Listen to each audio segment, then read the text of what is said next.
voir. Et si vous ne comprenez pas, posez des questions. Je suis disponible. Posez des questions sur la parole. Posez des questions et cherchez à ce qui a fait que les disciples, au temps de Jésus, ont pu avoir une telle spiritualité, ont pu avoir de telles victoires, c'est parce qu'ils ont su poser des questions à Jésus. Il n'y a personne qui a demandé à Jésus, mais Jésus, j'ai dit, est-ce que la femme à qui j'ai marié, est-ce que c'est vraiment elle la femme de ma vie? Est-ce que mon oncle qui me combat là, est-ce qu'il va mourir? Non, non, les gens ont posé des vraies questions. Vous savez, la plupart des progrès scientifiques que nous voyons, des inventions que nous voyons, les choses que nous trouvons utiles aujourd'hui sont nées à partir de questions. Le téléphone est né à partir d'un questionnement. Et toutes ces choses, même l'Internet, tout ça, c'est quelqu'un qui s'est posé la question. Est-ce qu'on ne peut pas faire quelque chose qui va réunir le monde entier? Est-ce qu'on ne peut pas faire quelque chose? Est-ce qu'on ne peut pas faire une boîte qui diffuse des images? Ainsi donc, le questionnement souvent est la source ou la mère d'un progrès ou d'une révolution. Nous devons prendre ce qui est efficace. Vous savez, lorsque j'étais encore plus jeune, et j'étais déjà chrétien, amen, je partais à l'église, mais on nous décrivait un peu les gens du monde comme étant des gens tellement stupides parce qu'ils n'avaient pas accepté Jésus-Christ. Donc, ils étaient tellement stupides que s'ils disaient que le soleil se lève, au lieu de dire par exemple que le soleil se lève à l'est et se coucher à l'ouest, ces personnes seraient tellement stupides qu'ils diraient que le soleil se lève au nord pour se coucher à l'ouest. Mais on nous avait pas, les gens ne réalisaient pas qu'il fallait expliquer soi-même à des enfants ou bien à un esprit qui n'est pas comme vous que la notion de la stupidité telle que Dieu décrit, telle que la Bible dit, n'est pas souvent la notion de stupidité telle qu'un enfant de 12 ans, 13 ans, 14 ans, 15 ans, ou bien quelqu'un de, je ne dirais pas d'illettré, mais je veux dire, quelqu'un qui a sa réalité peut comprendre. Amen. Amen. Parce que quelqu'un qui est capable de fabriquer une télévision, quelqu'un qui est capable de savoir comment fonctionne un avion, quelqu'un qui est capable de bâtir des murs, de bâtir des maisons, de bâtir des civilisations qui perdurent pendant des années. Et celui qui n'est même pas capable de savoir comment le soleil se lève, comment le soleil gravite autour de la Terre, comment ces choses se passent, et comment la Terre gravite autour du soleil, comment ces choses se passent. Et cette personne-là, vous lui dites, à partir du moment où tu es devenu chrétien, quand tu as accepté dans une assemblée, tu es plus intelligent que celui-là même qui fait marcher un avion. Amen. Vous savez, il y a des choses qu'on nous a dites qui ne sont pas forcément fausses, mais qui sont fausses parce qu'elles ont été mal expliquées. Par exemple, aujourd'hui, nous voyons les progrès scientifiques, comme je vous le dis. Et nous voyons que pour pouvoir faire ces choses-là, il y a eu de l'intelligence qui a été mise en pratique. Quand nous regardons aujourd'hui l'argent a pris de l'ampleur. Pourquoi? Parce que des hommes ont su programmer des choses, conditionner des réalités pour que ce qui était dans le sol, ce qui était comme un vulgaire caillou, un vulgaire métal, ait aujourd'hui tellement de valeur qu'elle suscite des convoitises et des prières. Pouvez-vous vous rendre compte? Est-ce que vous pouvez vous rendre compte du nombre de prières qui montent à Dieu chaque jour concernant l'argent? C'est-à-dire le nombre de personnes qui espèrent et qui crient à Dieu, Seigneur, donne-nous l'argent, que ce soit l'argent quotidien, que ce soit l'argent pour payer les factures, que ce soit l'argent pour pouvoir faire n'importe quoi. Le nombre de prières qui montent, ce nombre de prières, je t'assure que ça peut dépasser le nombre de prières des gens qui demandent, Seigneur, sauve-moi, tout simplement. Jusqu'à même dans la Bible, il est écrit, l'argent répond à tous les besoins. Mais qui a donné autant de valeur à l'argent? Dieu a créé l'argent. La Bible dit, il est le maître de l'argent et de l'or. Amen. Mais qui a donné autant de valeur à l'argent sur la terre? Qui a fait que de sorte que son argent dans le territoire ou bien dans le domaine auquel il exerce, il arrive à amener les gens à faire n'importe quoi pour obtenir cet argent? L'homme. Et la Bible dit, quand Jésus-Christ de Nazareth a commencé à se manifester et qu'il a envoyé son esprit sur un disciple qu'on appelait Étienne, l'intelligence que Étienne avait était tellement supérieure. On n'a pas dit que cette intelligence lui faisait simplement faire les miracles et proclamer le royaume de Dieu. Non. La Bible dit que son intelligence était tellement supérieure que des gens qui étaient des grands philosophes, des grands penseurs, des grands discoureurs, des grands sages, pas des gens bêtes, mais des gens dont l'intelligence, dont la maestria était reconnue, des gens qui pouvaient avoir des PhD, des gens qui pouvaient avoir des masters, des doctorats. Et ces personnes-là venaient confronter la sagesse qui était en lui. Amen. Imaginez-vous un peu quelque chose. C'est que vous êtes en Christ, vous avez l'Esprit de Dieu, vous pouvez avoir un master en théologie. Mais si vous croisez quelqu'un qui a un master en économie, cet homme-là, vous allez pouvoir peut-être régner en théologie. Mais quand vous allez arriver sur le domaine de l'économie, il va vous vaincre. Mais l'Esprit de Christ ne faisait pas ça. L'Esprit de Christ ne faisait pas ça. L'Esprit qui était sur Daniel n'amenait pas Daniel à prêcher l'évangile dans le royaume de Babylone. Mais quand il s'agissait de régler une affaire dans le royaume, quand il s'agissait même d'interpréter les songes du roi, quand il s'agissait même d'exercer la gouvernance, la Bible dit que Daniel avait un esprit tellement supérieur que même si Daniel n'avait pas fréquenté les écoles d'économie, l'Esprit Saint en lui enseignait l'économie.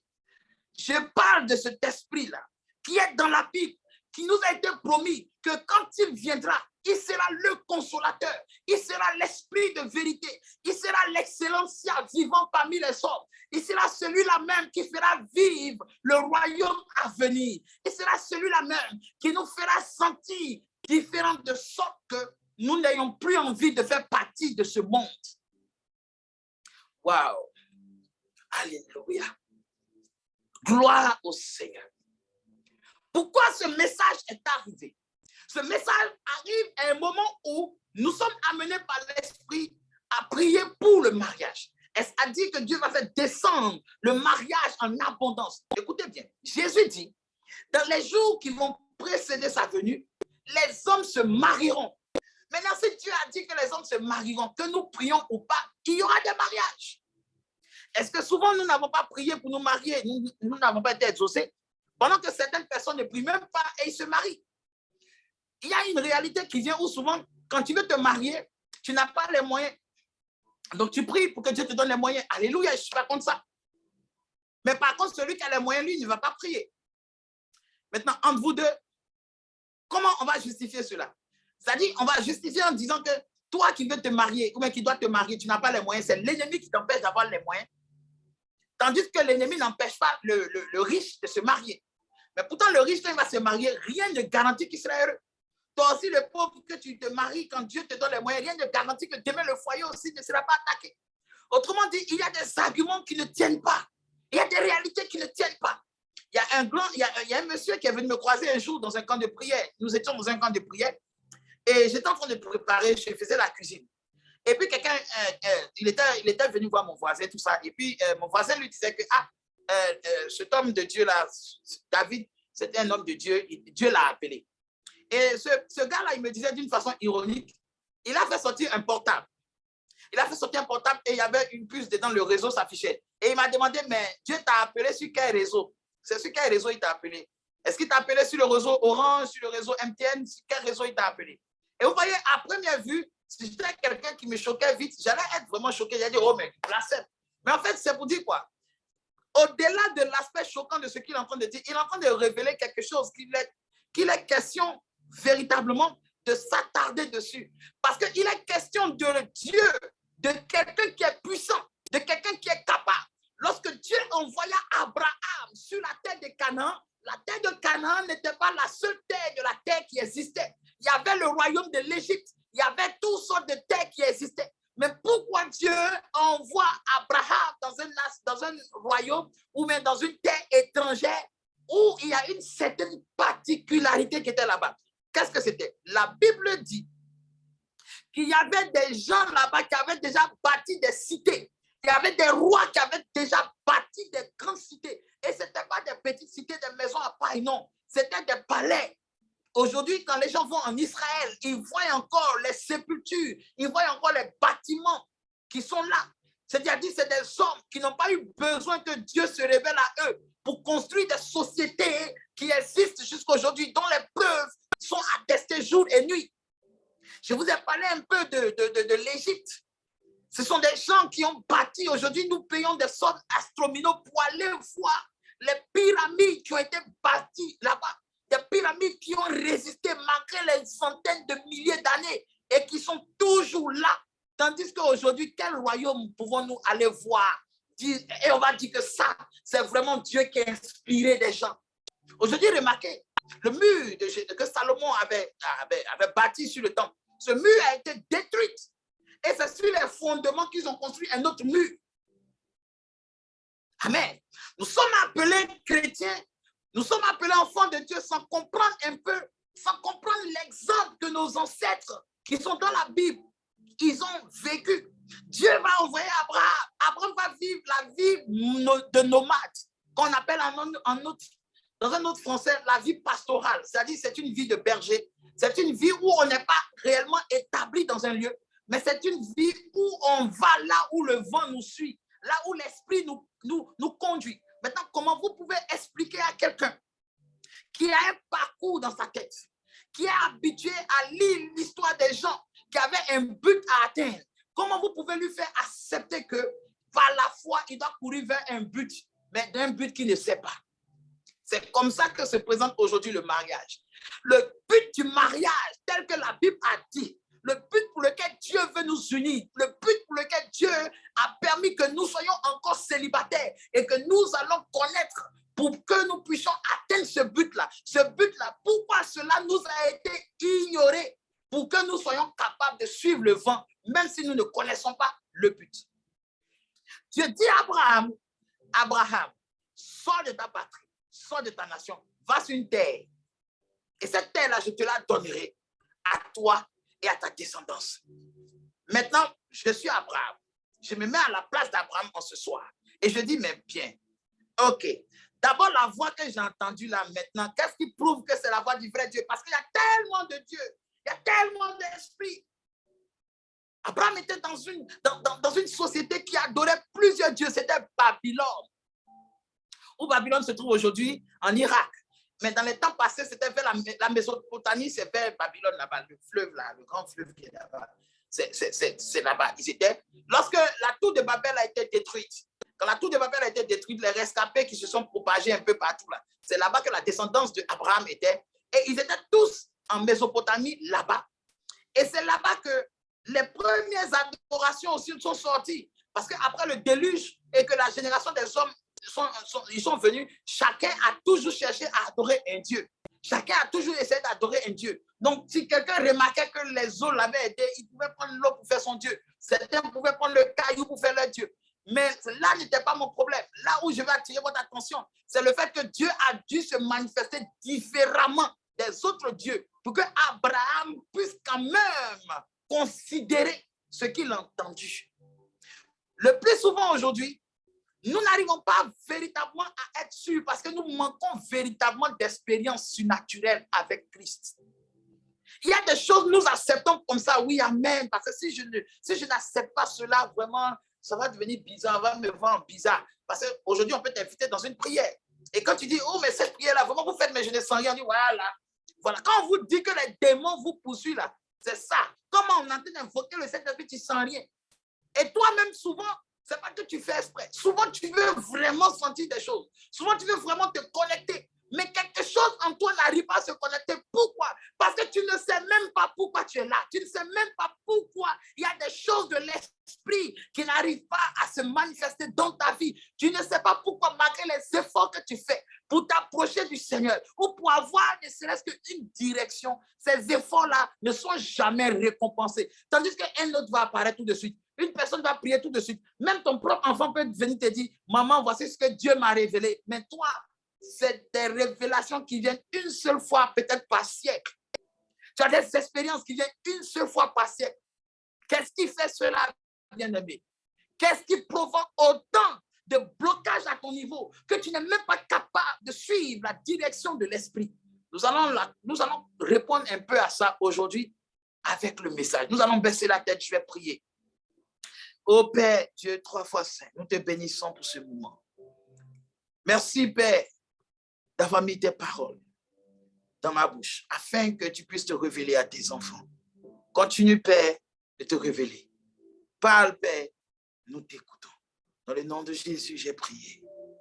Amen. Alléluia. Une épouse qui se déplace. Une épouse qui se déplace. Abraham va quitter la nation où il est. Il va quitter l'endroit où il est. Et Abraham va aller à Canaan. Et je vous explique une chose, que Abraham va mener une vie qu'on appelle la vie pastorale, la vie de nomade. C'est-à-dire que celui même par qui Dieu est passé, pour pouvoir créer toutes ces choses que nous savons aujourd'hui là, Dieu n'a même pas permis qu'il ait une vie stable. Amen. C'est-à-dire qu'Abraham pouvait rester dans un endroit ici, s'il a trop fait ces 6 mois ou 3 mois, même si l'endroit où il se trouvait était vraiment bon, ses troupeaux pouvaient avoir du pâturage, il pouvait vivre une excellente vie. Et il bougeait comme ça. Il partait ça et là, à gauche, à droite.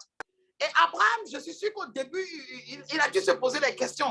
Parce que quand il arrive à Canaan, la première des choses qu'il va voir, il va voir des gens qui ont bâti des cités, des gens qui adorent un Dieu, et ce Dieu les rend stables. Amen. Abraham va arriver, il va croiser des gens qui n'adorent pas le même Dieu que lui, certes. Ils n'ont pas le même Dieu ou ils n'ont pas la même manière d'adorer Dieu. Mais ils croisent des gens qui, eux aussi, ils adorent un Dieu. Ou ils adorent, c'est des adorateurs. Mais ils n'ont pas peut-être la même définition de l'adoration. Mais la différence entre eux, c'est que eux, leur Dieu les rend stables. Ils peuvent se marier. Ils peuvent enfanter sans problème. Ils peuvent envisager un projet. Et à peine quelques jours, le projet réussit. Ils peuvent s'établir dans un endroit. Soit l'endroit est désertique, soit l'endroit devient florissant. Et vous voyez, leur Dieu, c'est comme si leur Dieu était au parfum de leur désir. Comme si leur Dieu voulait qu'ils soient dans un état stable pour qu'ils puissent profiter des richesses qui sont sur la terre. Et Abraham regarde ça. Abraham voit cela. Il est témoin de ça. Tandis que le Dieu que lui, il adore, le Dieu qu'il a appelé, le Dieu qu'il a fait sortir de l'endroit où il est quitté, là où ses pères sont nés, là où ses pères ont grandi, ce Dieu qu'il a laissé, il a obéi pour suivre, il a laissé sa famille obéir et suivre, lui, ce Dieu-là, ne l'exauçait pas au niveau même de sa femme d'abord. Au niveau même de sa femme était stérile. Mais les autres qui adoraient leur Dieu, les femmes enfantaient. Pourquoi je suis en train de vous dire ça? Je suis en train de vous dire que souvent nous sommes appelés à être des enfants de Dieu, des chrétiens. Mais nous oublions que la plus grande des choses qui a défini un chrétien, c'est le caractère instable de sa vie. Le chrétien est celui-là même qu'aucune stabilité n'est, je veux dire, aucune stabilité ne dure dans sa vie. Il y a des moments qui viennent où toi-même tu dis, enfin, j'ai traversé l'autre côté. C'est là maintenant même que tu vas affronter un autre vent qui te ramène sur une île là-bas. La vie chrétienne est une vie d'instabilité. Pas que tu n'as pas de victoire, mais cette victoire n'est jamais éternelle. Cette victoire n'est jamais profonde. Cette victoire n'est jamais longue. Cette victoire n'est jamais profitable sur de longues périodes. Pourquoi? Parce qu'il a été écrit que nous n'avons pas de cité permanente.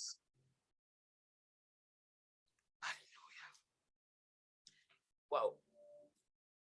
Oh, j'ai envie de crier dans cette maison pour que les gens vont venir m'entendre et me faire sortir. Alléluia. Nous n'avons pas de cité permanente. Alors, si nous n'avons pas de cité permanente, remplacez le mot cité permanente par état permanent. Parce que tu ne peux pas avoir sur la terre un état permanent et Dieu va venir te récompenser par un état permanent après ta vie. Après le jugement dernier. Non, non. Tu vas être dans un état, mais c'est un état qui n'est pas permanent. Tu vas avoir certains acquis, comme Paul. Paul avait un acquis. Il était apôtre, Dieu l'utilisait. Arrivé un moment, le problème de Paul, c'était plus non, Seigneur, est-ce que ce miracle-là, tu aurais pu faire? Paul n'avait plus ce genre de problème. Arrivé un moment, Paul n'avait plus le problème d'être pourquoi il était rejeté ou pas. Arrivé un moment, la seule chose qui a intéressé Paul, c'était de combattre le bon combat et de garder la foi jusqu'au bout. Voici la stabilité qui est le but de chaque personne qui donne sa vie à Christ, de chaque épouse, chaque chrétien, chaque croyant qui est appelé à devenir l'épouse de Christ est appelé à se déplacer. Tu te déplaces de quoi? Tu te déplaces d'une chose qui était stable, d'une chose qui était garantie. Écoutez bien, dans la Bible, il y avait un homme qu'on appelait Lévi. Et Lévi était au péage. C'était comme quelqu'un qui travaille dans un péage, une station de péage. Et c'est Lévi qu'on appelait Matthieu plus tard.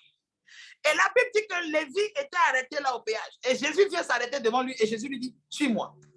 Et il suit Jésus. Maintenant, je vais vous expliquer une chose. Matthieu, qui était appelé Lévi, travaille. Et ce travail-là, ça lui donnait ce qu'on appelle une stabilité, une garantie. Au moins, même si ce n'est pas une grande somme d'argent, même si ce n'est pas quelque chose de fondamental, même si ce n'est pas quelque chose de faramineux, mais au moins, il y a une garantie que la fin du mois, il va recevoir un pécule qui le permettra de payer son loyer, de s'occuper de sa famille, de vivre modestement. Et voici l'homme de gloire, l'agneau de Dieu, le fils de la résurrection, le prince de la paix, l'agneau immolé, le Dieu 3 fois saint, la parole manifestée, chair, vient se présenter devant lui. Et Jésus ne lui dit pas, écoute, si tu me suis, tu auras une garantie, tu seras inscrit à l'agence sociale, tu auras une retraite bien ordonnée. Non, Jésus lui dit, suis-moi, un point, un trait.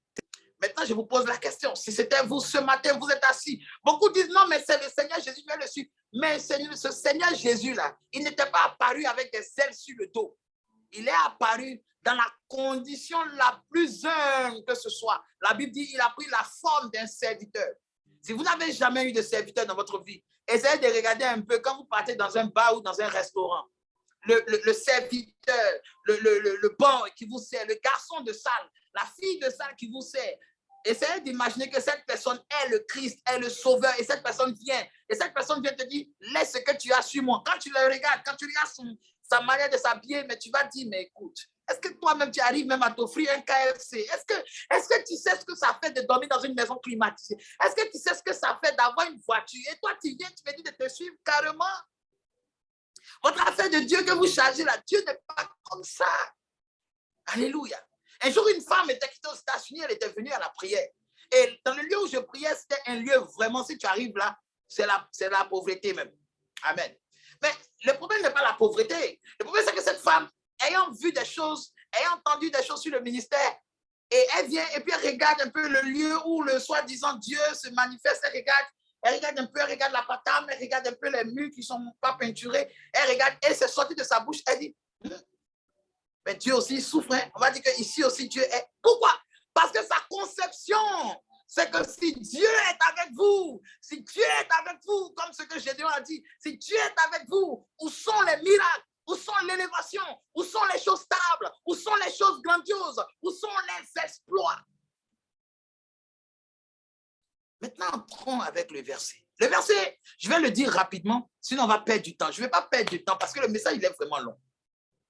Le verset aujourd'hui se trouvera dans, je crois, le livre de Genèse, le chapitre. Oh là là, qu'est-ce que tu me fais? Voilà. Genèse, le chapitre 24. Je veux que vous lisiez Genèse, le chapitre 24. Vous allez le lire à la maison et on va en parler durant la semaine jusqu'à ce que le mois de novembre termine. On va en parler. Genèse, le chapitre 24. Genèse, le chapitre 24, la Bible dit, Abraham lui-même, c'est pourquoi j'ai commencé par Abraham. Abraham lui-même, il va venir dans une terre que Dieu lui dit de venir. Et donc, Abraham est appelé à vivre une vie qui n'est pas stable. Et dans cette vie qui n'est pas stable, là, à chaque chose qu'il a acquise, c'est-à-dire à chaque période, Abraham arrive avec un certain nombre de choses. Comme Dieu permet que tu commences ta vie chrétienne avec une certaine base.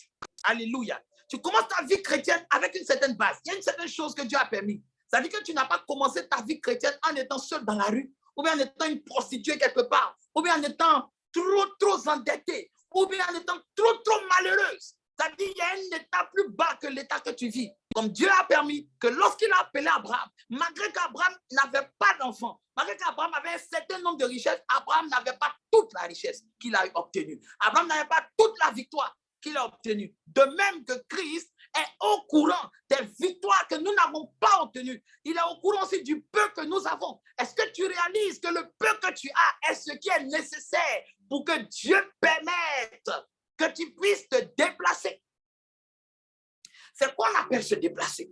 Le déplacement, ce n'est pas simplement un mouvement physique, mais un déplacement, c'est une ouverture d'esprit qui te fait aller vers ce que tu ne connaissais pas, qui te fait aller vers ce que tu ne savais pas, et qui te fait aller vers un endroit qui est l'endroit qui t'est destiné. C'est-à-dire qu'aujourd'hui, donner sa vie à Christ, marcher en tant que chrétien, en fonction de la parole, c'est comme s'aventurer dans l'inconnu. C'est s'aventurer, s'abandonner dans quelque chose qu'on ne connaît pas, tout en étant sûr qu'on ne va jamais ressortir perdant. Et quand Abraham a fait cela, il est arrivé dans une terre. Des rois se sont levés pour le combattre. 7 rois l'ont combattu. Mais devant ces combats, tous les combats que Abraham a dû affronter, ces combats l'ont enrichi. Maintenant, je te pose la question, bien-aimé. toi l'homme qui m'écoute, toi la femme qui m'écoute, est-ce que les combats de ta vie t'ont enrichi ou bien ces combats t'ont rabaissé? Ces combats t'ont fait douter de toi. Ces combats t'ont fait te sentir plus bas que t'es. Est-ce qu'aujourd'hui, les combats que toi, tu as vécu depuis que tu as donné ta vie à Christ t'ont amené à connaître le Seigneur? La Bible dit que quand Abraham avait fini de vaincre le roi de Sodome et Gomorrhe, et vous savez que Sodome et Gomorrhe représentent le péché et le péché abominable qui essaie de dominer notre vie. Quand Abraham a vaincu le roi de Sodome et Gomorrhe, Dieu immédiatement est descendu dans le corps d'un sacrificateur qu'on a appelé Melchisedec. Et Abraham a payé sa dîme avec Melchisedec. Et je vais vous expliquer le nom Melchisedec, ce que cela veut dire. Melchisedec, Melchi, qui parle du roi, Malki, c'est Malki qui a été traduit comme Melchi. Malki, qui veut dire roi en hébreu, et Sadak, Sadak qui veut dire justice. Donc, Melchisedec veut dire roi de justice. Ensuite, la Bible dit qu'il était roi de Salem. Et c'est Salem qui a donné Jérusalem. Maintenant, Salem ici, ça veut dire la paix. C'est de Salem que sort Shalom. Vous voyez comme dit Shalom, Shalom, Shalem. Et c'est de Salem là que ce nom Shalom est sorti. C'est-à-dire qu'il était roi de paix et roi de justice. Et c'est quand l'apôtre Paul va expliquer que ce Melchisedec là, c'était une manifestation de Jésus qui était venu rencontrer Abraham. C'est-à-dire que Dieu se rencontre après avoir vaincu une épreuve, après avoir vaincu un combat. Donc, un combat qui t'a vaincu, tu ne peux pas ressortir avec une révélation de Dieu. Si les problèmes t'ont vaincu, si le célibat t'a vaincu, si les humiliations de ce monde t'ont vaincu, tu ne peux pas recevoir une véritable connaissance de Dieu. Tu ne vas pas chercher Christ tel qu'il est, mais tu vas chercher une consolation, même si cela vient de Christ ou pas. Tu vas rechercher une consolation. Christ n'a jamais dit, je vous enverrai une consolation. Il a dit, je vous enverrai le consolateur. Et quand il viendra, il vous parlera de moi. Un consolateur qui vient te dire, ma fille, le malheur que tu as vécu, tu ne le vivras plus. Un consolateur qui vient te dire, c'est ton grand-père qui est sorcier, c'est ta grand-mère qui est sorcière.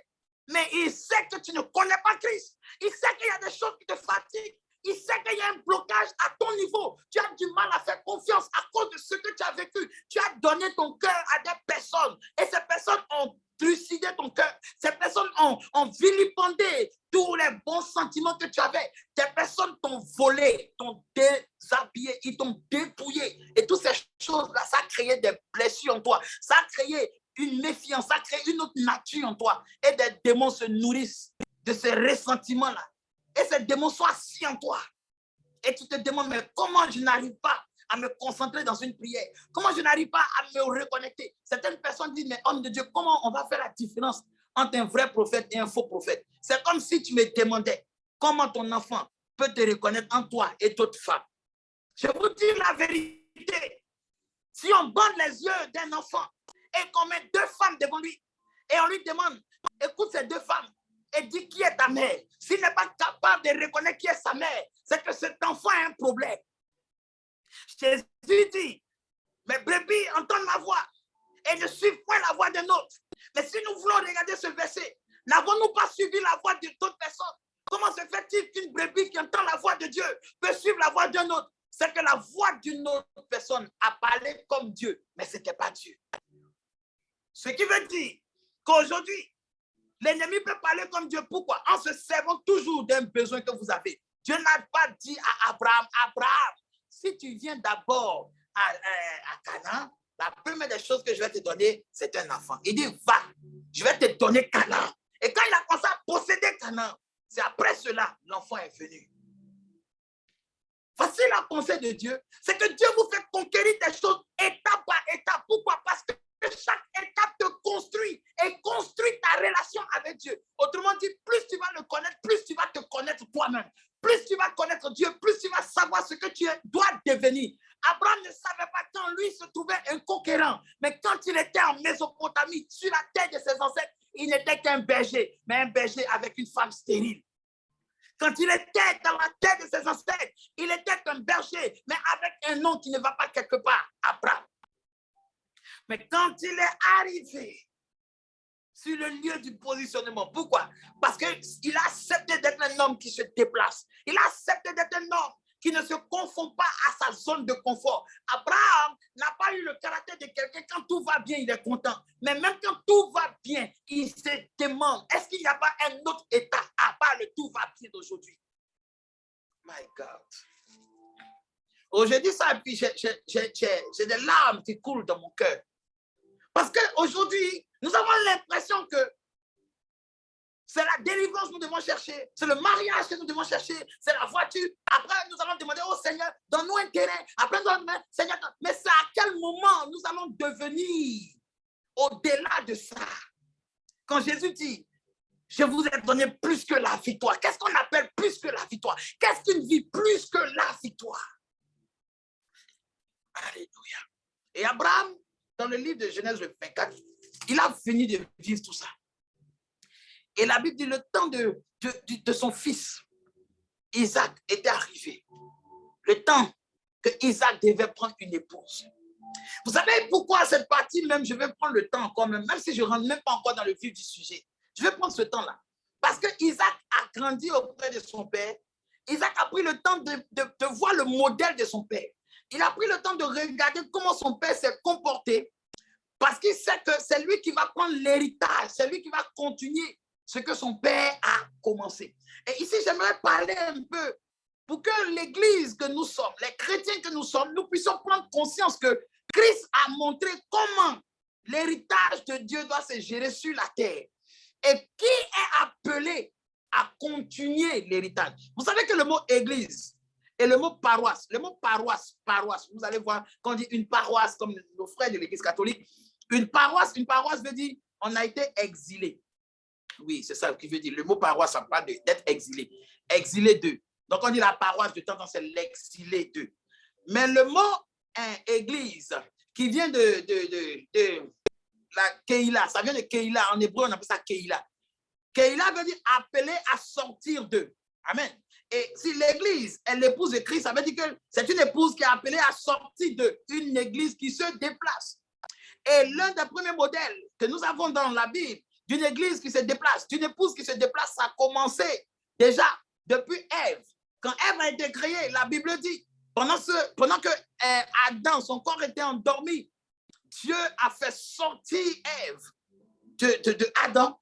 Et qu'est-ce que Dieu a fait? Dieu l'a fait sortir et Dieu a conduit Ève. Donc, il a fait Ève une femme, une épouse qui se déplace. Imaginez-vous maintenant que Ève était une femme qui n'aime pas qu'on se déplace. Oui, il y a des femmes comme ça, il y a des hommes comme ça. Il y a des gens, ils n'aiment pas tout ce qui est bruit. Vous voyez, ils n'aiment pas tout ce qui est chaud.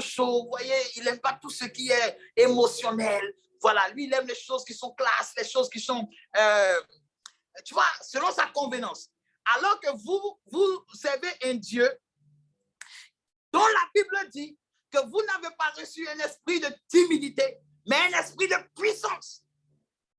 Maintenant, vous avez un homme, un mari qui veut vous épouser, mais qui n'est pas prêt à épouser ce caractère de puissance en vous. Pouvez-vous accepter de vous déplacer avec lui? Si la spiritualité que vous commencez à avoir, votre mari ou bien votre homme, n'est pas capable de vous suivre dedans, on n'a pas dit de l'imposer, mais quand vous regardez un peu, depuis qu'il vous voit prier là, quelle attitude il manifeste, cela prouve déjà que vous êtes une épouse qui est prête à vous déplacer, mais peut-être que lui, il ne l'est pas en ce moment. Souvent, vous êtes à l'image d'un oiseau migrateur qui a envie de s'épanouir. Il y a des personnes comme moi je ne suis pas quelqu'un, j'aime rester encadré dans un mur. Si ce n'est pas l'Esprit de Dieu, je n'aime pas rester à la maison. Si ce n'est pas à cause de l'Esprit de Dieu, dans ma nature, j'ai toujours aimé sortir, aimé aller à l'aventure. Maintenant, imaginez-vous que moi, je suis appelé à aller à l'aventure et puis j'épouse ou bien j'entre en fiançailles avec une femme qui n'aime pas se déplacer, mais qui aime rester sédentaire dans un endroit, dans une ville. Vous voyez? Qui aime rester là. Et c'est ça qui fait introduire un peu notre verset. La première des choses qu'Abraham va dire au serviteur qu'il appelle, il dit, Eliezer de Damas, viens, mets ta main sous ma cuisse et jure-moi que quand je m'en irai, tu ne vas jamais prendre une femme pour mon fils parmi les Cananéennes. Pourquoi? Parce que les Cananéennes, c'était des femmes qui aimaient rester sur place. C'était des femmes qui aimaient bâtir tout ce qu'il faut bâtir, mais dans un endroit précis. Ce n'est pas des femmes qui aimaient vivre avec l'inconnu. La Bible dit le juste vivra par la foi. Ce n'était pas des femmes qui vivaient par la foi, c'était des femmes qui vivaient par le concret. Et aujourd'hui, si on veut regarder un peu l'Église, Il y a combien de femmes qui vivent par la foi aujourd'hui? Il y a combien de femmes, tant qu'elles rentrent en situation de mariage ou bien elles sont en train de rentrer dans les fiançailles avec quelqu'un, elles continuent de vivre dans la foi? Est-ce que vivre dans la foi, c'est vivre dans l'incertitude? Est-ce que vivre dans la foi, c'est vivre avec rien? Ou bien vivre dans la foi, c'est appliquer ce que la foi chrétienne dit? La foi chrétienne disait quoi? Qu'est-ce que la foi chrétienne disait? Qu'est-ce que les filles cananéennes faisaient? Et qui les faisait rester et aimer rester. Les filles cananéennes adoraient un Dieu et ce Dieu-là, il leur donnait les choses qui s'acquièrent sur place. C'était un Dieu que lorsque tu veux avoir un foyer, tu veux avoir un mari, tu veux avoir des choses, tu veux avoir le commerce, lui, il est prêt à te donner pourvu que toi, tu puisses maintenir ton état où tu es. Quand un démon agit dans la vie d'une personne, le démon serait prêt à satisfaire le moindre de tes désirs, pourvu que tu ne sois pas débarrassé de ce démon. C'est pourquoi souvent je m'oppose à certaines délivrances fallacieuses. Pourquoi? Parce qu'elles n'amènent pas la véritable transformation. Elles n'amènent pas la véritable délivrance. Rappelez-vous que Jésus a fait des délivrances. Quand il était là, la Bible dit quand il passait, les démons étaient secoués. Nous sommes d'accord. Alléluia. Jésus a chassé les démons. Mais lui-même, il a dit que les démons, quand il les a chassés là, ils vont revenir. Et les mêmes personnes qui étaient possédées, lorsque le livre des Actes des Apôtres commence et que Jésus a fait descendre le Saint-Esprit sur les disciples, ces mêmes disciples ont chassé les mêmes démons dans les corps. Alléluia. Bien-aimés, ouvrons nos yeux. Ouvrons nos yeux. Ouvrons nos yeux. Waouh, merci Saint-Esprit. Il dit, mais parmi les filles cananéennes, ne prends pas. Parce qu'il savait que son enfant sera amené à faire ce que lui n'a pas pu faire, à continuer la route, à continuer cette vie nomade, cette vie de stabilité, cette vie où tu vas affronter des choses, où tu vas devoir te dépasser, où tu vas devoir chaque jour être confronté ou être confronté à des épreuves. Des rois vont se lever contre toi, des princes vont te jalouser, on va t'arracher des trésors, mais à chaque fois, le Seigneur, ton Dieu, veillera. Et il y a des femmes aujourd'hui, même si elles ne sont pas mariées, elles réussissent à affronter des combats. Elles réussissent à se battre avec des rois. Elles réussissent souvent même à mener une vie assez exemplaire que si elles étaient mariées. Il y a des personnes, dès qu'elles rentrent dans le foyer, la vie de prière n'est plus aussi excellente que soi. Puisque la Bible elle-même a dit, quand quelqu'un est marié, tout son souci, c'est de plaire à son mari ou à sa femme. Prends conscience, bien-aimé, qu'une épouse qui se déplace, c'est une épouse qui a accepté de se marier avec le Christ et d'épouser la vie du Christ, qui est la vie qui n'est pas sédentaire, qui est la vie où l'on ne se contente pas des acquis, mais c'est la vie où l'on tend toujours vers le but. Toujours, tu es en perpétuel combat, tu es en perpétuelle affrontation.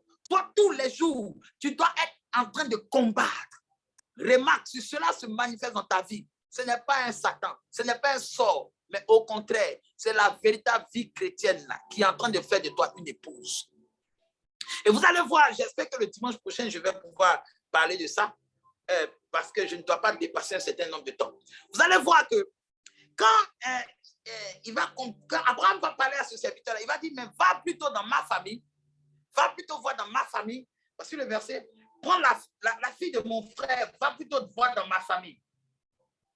Il dit, va plutôt vers... Voilà. OK.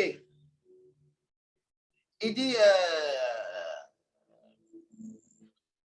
mais tu iras vers ma terre, vers mes parents, et tu prendras une femme pour mon fils. C'est-à-dire, tu vas aller vers ma terre, vers mes parents, et tu vas prendre une femme pour mon fils. Pourquoi? Parce qu'il sait que, ici, là, il a pris le temps de regarder un peu les filles de Canaan. Aujourd'hui, les filles de Canaan, c'est qui? Les filles de Canaan, ici, ce n'est pas les filles maudites, non. Les filles de Canaan, ici, ce sont les femmes qui sont prêtes à satisfaire un homme, n'importe quel homme. Ce sont ce qu'on appelle les filles de Canaan ici. Les filles de Canaan ici, ce sont les femmes qui sont prêtes à tout pour un mariage. Elles sont prêtes à tout. Imaginez-vous que vous étiez à la place d'Isaac. Isaac se lève. Et quand on dit les filles de Canaan, ce n'est pas seulement les filles qui ne sont pas israélites. Ce n'est pas les filles seulement. Parce qu'au camp où Abraham a fait son camp, les serviteurs d'Abraham ont fait des enfants. Donc là-bas aussi, peut-être il y avait des jeunes filles. Mais tout cela, Abraham les appelait les filles de Canaan. Pourquoi? Parce que souvent, très souvent, la mentalité influence toujours la direction de la vie que nous avons. La mentalité du lieu où nous sommes influence toujours la direction de notre vie. Regarde un peu quelque chose. Tu peux être heureux où tu es là. Pendant que tu me regardes, tu es heureux, tu es tranquille, tu écoutes la parole, tu es content, tu bénis le Seigneur, n'est-ce pas? Mais tout à l'heure, tu vas entendre à côté. Ou bien tu vas regarder une émission. Quelqu'un va passer, tu vas entendre un bruit qui va te dire, oui, les gens sont là. Pendant que le froid arrive, le célibat est en train de les tuer. Au lieu de se marier, ils sont en train d'écouter je ne sais quoi. Dès que ça entre dans ton cœur, qu'est-ce qui se passe? Tu es troublé en même temps. Qu'est-ce qui a envoyé ce trouble? Qu'est-ce qui amène souvent des personnes dans un lieu qui savent que c'est vrai qu'ils ont besoin de se marier. Ils ont besoin de vivre certaines choses. Mais certaines choses-là, quand ils imaginent, quand ils prennent le temps d'observer, ce n'est pas si urgent que ça. C'est-à-dire, si tu ne te maries pas aujourd'hui, ce n'est pas la fin du monde. Amen. Si tu ne voyages pas aujourd'hui, ce n'est pas la fin du monde. Il y a un domaine, il y a un niveau de vie qui t'a été promis par le Seigneur. Mais si tu n'as pas ça aujourd'hui, ce n'est pas la fin du monde. Mais tellement qu'autour de toi, on chauffe ton cœur, on chauffe ton esprit, on parle de ça. Tu es là, ton âge avance, et puis tu ne te maries pas. Tu es là, qui va prendre soin de ta vie, qui va prendre soin. Alors que personne ne prend soin, mais toi-même, Dieu t'aide à prendre soin de toi-même. Amen. Cela, c'est vrai, tu n'as pas de grands moyens, mais tu arrives quand même à te nourrir, tu arrives quand même à te vêtir, tu arrives quand même à faire des choses. Tu n'attends pas qu'un homme vienne t'aider à faire cela. Je connais des personnes, dès que tu lui dis bonjour aujourd'hui, le même jour, elle va t'envoyer la liste de tous les problèmes qu'elle a eus depuis qu'elle est née jusqu'à aujourd'hui. Comme si c'est toi qu'elle attendait pour pouvoir vivre. Non, moi-même pour manger, je ne sais même plus comment il va faire. Tant temps, j'ai des choses à payer. Alors que dans le fond, elle peut se battre elle-même et se construire. La notion d'être une épouse, c'est une qualité que chaque femme doit acquérir. C'est une qualité que chaque femme a dans la mesure où elle prend conscience du rôle qu'elle a. Lisez Proverbe 31, vous allez voir ce que la Bible dit d'une femme vertueuse, d'une femme capable, d'une femme telle que le plan de Dieu a pensé. Une femme telle que le plan de Dieu a pensé, c'est une femme qui arrive à s'occuper des gens et à s'occuper en même temps d'elle-même. C'est ce genre de femme que la Bible dit, si tu as trouvé le bonheur. Maintenant, je te pose la question avant de partir. Es-tu ce genre de femme ou espères-tu être ce genre de femme? Mais je crois que tu seras ce genre de femme. Que le Seigneur te bénisse. Je te laisse sur cette note-là. Toute cette semaine-là, nous allons décortiquer.